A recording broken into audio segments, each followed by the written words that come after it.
Danielle Mémoire est l'autrice d'une vingtaine d'ouvrages publiés depuis 1984 aux éditions POL et qui constituent le corpus. Dans la plupart de ses livres, on retrouve ce qu'elle appelle le cercle de littérature appliquée, dont la fonction serait de composer et de discuter le livre même que l'on est en train de lire.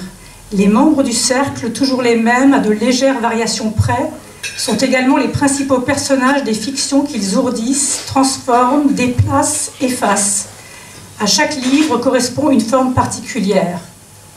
Fin de citation. J'emprunte ce descriptif à l'annonce de publication du 21e livre du corpus qui paraîtra en juin aux éditions POL sous le titre Nom, Prénom, Titres et Sobriquets, et dont Danielle Mémoire ne lira pas ce soir puisque Danielle Mémoire ne lit pas, refusant, je la cite, d'accomplir autrement qu'en écriture quoi que ce soit que l'écriture peut dire avoir été accomplie.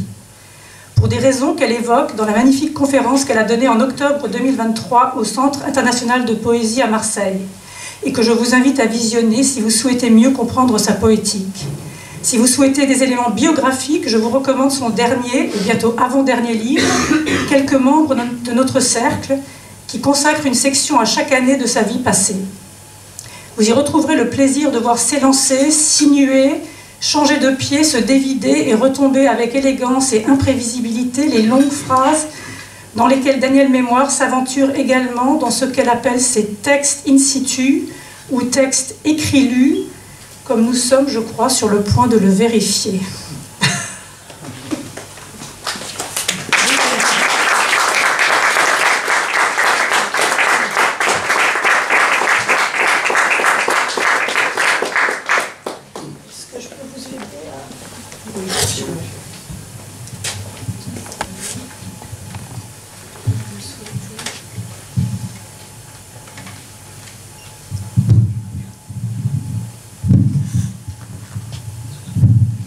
C'est bien.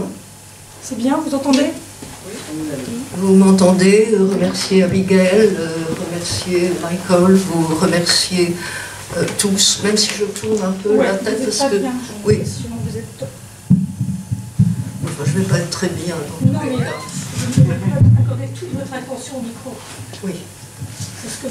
Est-ce que ça continue à aller à peu près? Oui. Non, il faut que tu rapproches. Rapproche le micro. Merci. Oui.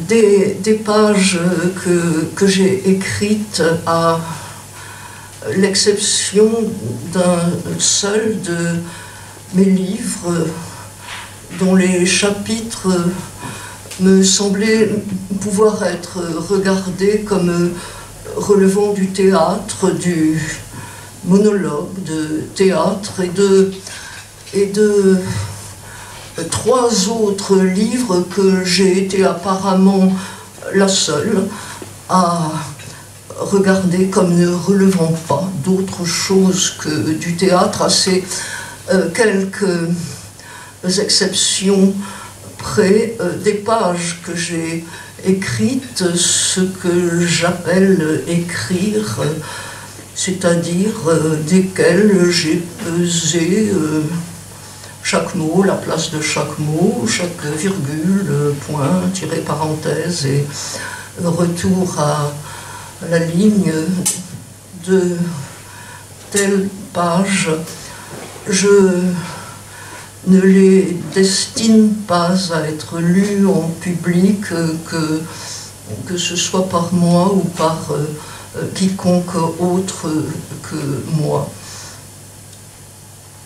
Je n'affirme pas, mais j'ai peine à ne pas croire que la voix n'existe pas, que j'entends les écrivants. Ce qui est certain, c'est que je ne l'ai jamais entendu résonner dans la réalité de l'air, et plus certain encore cette voix qu'elle n'est pas la mienne.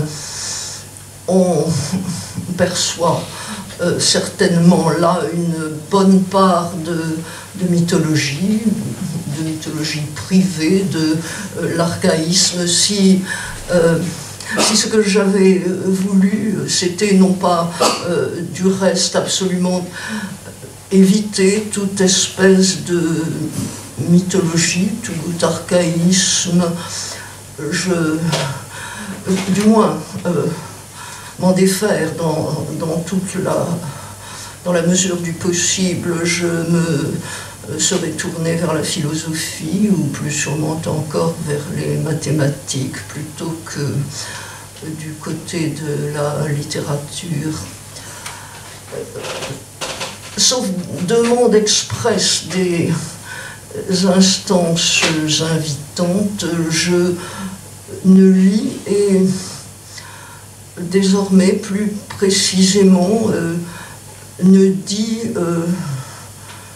jamais en public que pièces ou morceaux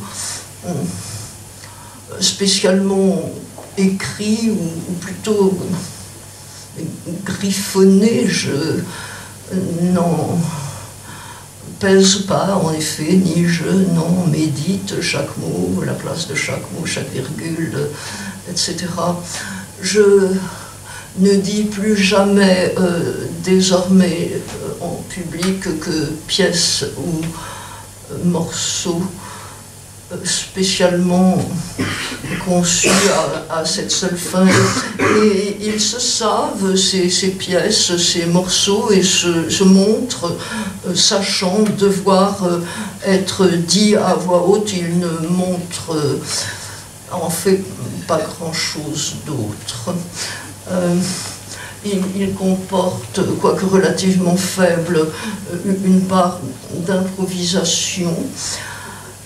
Plusieurs des règles que je m'impose écrivant, ce que j'appelle écrire, ils y échappent, d'autres ils ont beau faire, ils n'y échappent pas.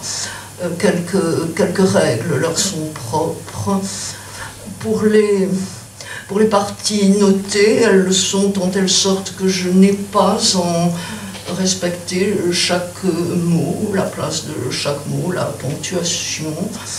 Elles flottent ou gardent du moins quelque chose de flottant, peut-être même de balbutiant.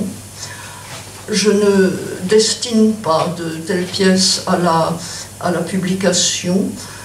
Je ne les dis chacune qu'une seule fois, ainsi ici.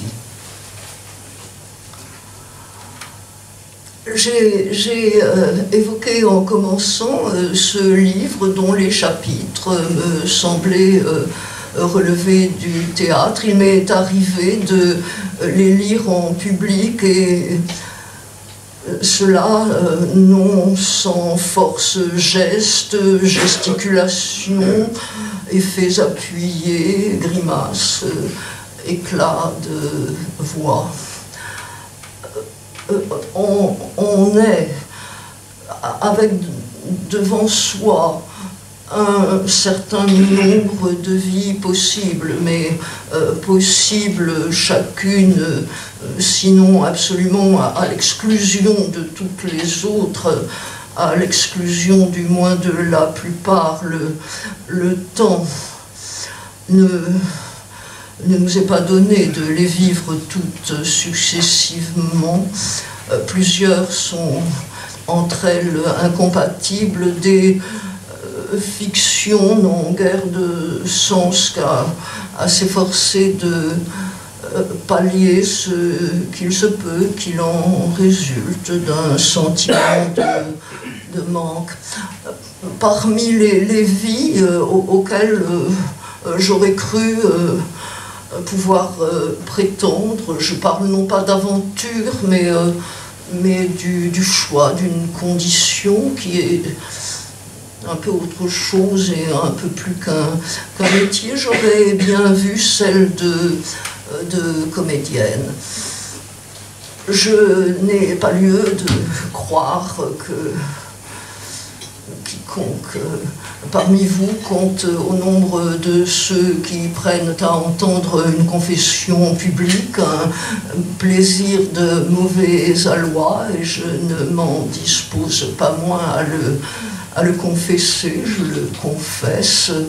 Je ne puis me défaire de l'intime conviction que j'aurais été une comédienne de tout premier ordre.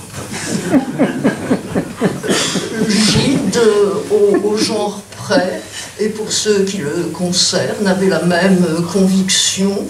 Il suffit d'avoir entendu de lui, de sa voix, de son élocution, quelques enregistrements pour savoir avec certitude que comédien, il aurait été des plus exécrables.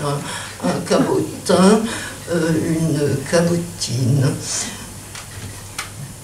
Quoi qu'il en soit, oui, j'ai le regret de le dire, j'ai toujours adoré me produire en public, et cela malgré l'inquiétude, le mot est faible, malgré la crainte, malgré l'angoisse des diverses sortes de défaillances, voire de faillites qui me guettent à chaque instant. Oui, bien entendu, c'est angoisse qu'il faut dire, une angoisse vide ou quasi vide. Après tout, qu'est-ce qui pourrait bien m'arriver? Supposer que je sois prise d'une soudaine aphasie, que je commette un lapsus particulièrement ridicule ou pathétique, que vous me jugiez au-dessous de tout, et alors, à supposer que vous en gardiez le souvenir, vous me croiserez quelques jours ici ou là dans la rue, et me jetterez un regard ironique peut-être apitoyé, ou bien ce regard, vous le détournerez. Il n'y a pas là exactement mort d'homme, mort de femme. Non, mais l'angoisse ne veut pas le savoir. L'angoisse ne veut littéralement rien savoir. Quelque chose, 3 fois rien, l'angoisse s'obstine à le présenter comme pire que la mort. Vous trouveriez-vous au pied du mur, soit vous vous produisez en public et vous essuyez un échec total, soit vous mourrez. Là, maintenant, tout de suite le plus probable est que vous choisiriez l'échec total. Bon, mais vous n'êtes pas au pied du mur, et on se demande pourquoi je dis vous quand c'est de moi que je parle. Eh bien, malgré cette souffrance que j'ai évoquée, l'angoisse est peut-être avec cette souffrance, dans cette souffrance du fait, on est bizarre de cette souffrance, lire en public et puis dire en public qui est augmenter les risques, c'est tout ce que j'aime. Seulement, il y a là aussi, soit dans cette manière de vivre, ou d'ailleurs seulement de croire vivre, l'une de ces vies, celle de comédienne, que je n'ai pas eue. Il y a là aussi ce qu'une conception de l'écriture et la raison qui règle l'écriture, autrement plus qu'elle ne fait l'amour, ne la règle pas cependant à elle seule. Il y a là ce que une conception de l'écriture qui est assez largement la mienne encore, ne me permet guère, voire m'interdisait rigoureusement quand je croyais avoir une œuvre devant moi. J'avais cette règle qu'Abigail a évoquée dans ma jeunesse, et on tend les années passant à nommer jeunesse ce que la jeunesse tenait pour âge mûr. J'avais donc cette règle selon laquelle rien de ce qui se trouve dans la proximité de l'écriture ne doit jamais être accompli autrement qu'en écriture. Il faut croire que je voyais dans la publication une manière de frontière ou de terminus ad quem, puisque apprendre cette règle dans toute sa rigueur, j'aurais dû ne jamais rien donner à publier, mais ce que j'avais écrire qu'il avait été publié, et du moins n'allais-je pas ce que j'avais écrit le lire en public, mais je pouvais écrire que semblable lecture, je l'avais, ou qu'elle avait été donnée, je l'ai fait, j'en ai même fait tout un livre. Je me laisse aller à quelques libertés à présent que œuvre ou pas, l'affaire est derrière moi pour sa plus grande part, avec un interdit sur le bord de la désuétude, mais non pas pourtant complètement aboli. Je tente de composer en ne me facilitant pas la tâche. Vous m'excuserez, ou d'ailleurs peut-être que vous ne m'excuserez pas de vous avoir donné tout du long des détails que vous pourrez avoir jugé fastidieux. J'ai un peu digressé en outre une bonne part hors sujet. J'ai cru devoir le faire, non pas digresser, mais vous donner tant de détails, parce que il m'est arrivé plusieurs fois, à l'issue de séances analogues à celle-ci, je ne me renouvelle pas beaucoup, que quelqu'un dans l'assistance ait évoqué le nom de David Antin. Je ne peux à peu près rien rêver de plus flatteur, et la modestie n'est pas ma première qualité, d'ailleurs je n'ai pas beaucoup de qualités. Et force mais pourtant d'observer qu'il y a, outre l'intérêt, la valeur entre David Antin et moi, d'incontestables différences pour un certain nombre d'entre elles. Tout ce qui précède doit avoir suffi à les indiquer. Pour celles qui restent en plan, vous serez heureux d'apprendre que je n'en retiendrai qu'une. Qu'on peut regarder sous deux angles. L'un de ces deux angles serait celui du temps. Je ne veux pas dire seulement que lui écrit, qui transcrit après, et que moi j'écris avant. Il s'agit de savoir où et comment l'on place le temps présent. Et l'autre angle serait celui de l'adresse.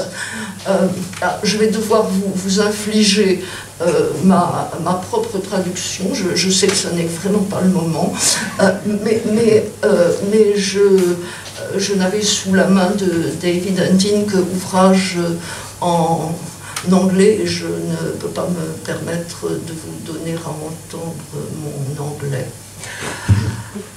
Je trouve difficile, c'est David Antin qui parle, je trouve difficile d'imaginer ces gens, le public, et tout simplement un présent quand je suis assis à ma machine à écrire. Fin de citation.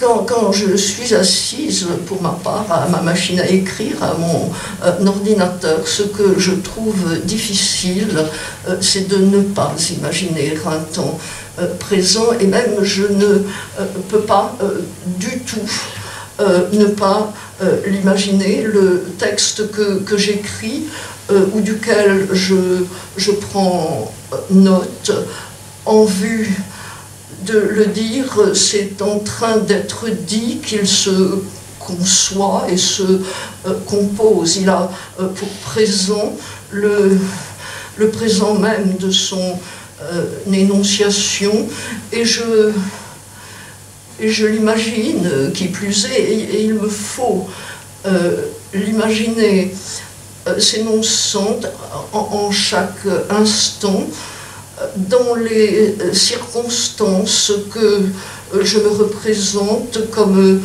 devant faire celle de son énonciation. Je l'écris, j'en prends note, je me le dis en pensée seulement, ou qui sait, déjà à voix haute, et l'atelier de Michael Woolworth, je me le représente, l'assistance, vous ou d'autres flous qui vous ressemblent, je me les représente, je les vois, je crois vous voir, je vous parle, c'est à vous que je m'adresse, quoique obscurément, continuant de savoir que je ne fais encore que vous imaginer. Je vous remercie.